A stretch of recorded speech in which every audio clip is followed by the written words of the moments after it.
Emphatically conveyed by the author और the passage. अब मान लो आपको नहीं पता कि ये एम्फेटिकली क्या होता है, तो कुछ नहीं, कोई दिक्कत नहीं है, हिंदी में आप जाके जो है हम देख सकते हैं।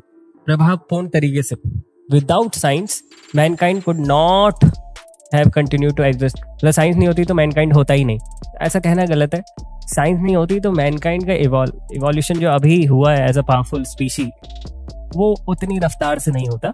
बट साइंस नहीं होती तब भी इंसान था, ठीक है, हंटिंग गैदरर इस टाइप से था, बट ऐसा नहीं बोला जा सकता कि इंसान होता ही नहीं। It is the science that will ultimately determine the destiny of Mankind. Science he ultimately Mankind की डेस्टिनी डिसाइड करेगा। बट क्या ऐसा कहा जा सकता है साइंस को कौन डिसाइड कर रहा है, मैनकाइंड डिसाइड कर रहा है या साइंस मैनकाइंड को डिसाइड कर रही है?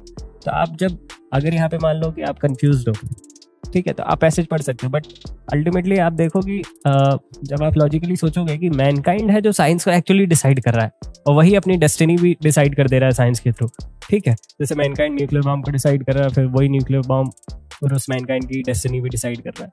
तो two has to be wrong, but confusion है, तो पैसेज की तरफ जा सकते हैं। तो जैसे पैसेज की तरफ जाएंगे आप, तो आप देखेंगे कि yet we have seen in spite of countless opportunities the opening year the present period of civilization have been dominated by international conflict.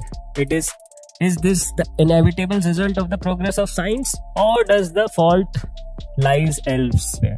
So the fault lies in the mankind itself. Man खुद ही decide कर रहा है war पे जाना, ठीक है, man खुद ही war के बड़े बड़े वॉर हेड्स बना रहा है, तो इसलिए it is the Mankind who will decide the destiny of himself. तो यहाँ पे ये भी गलत हुआ, ये भी गलत हुआ, तो डी इज द आंसर।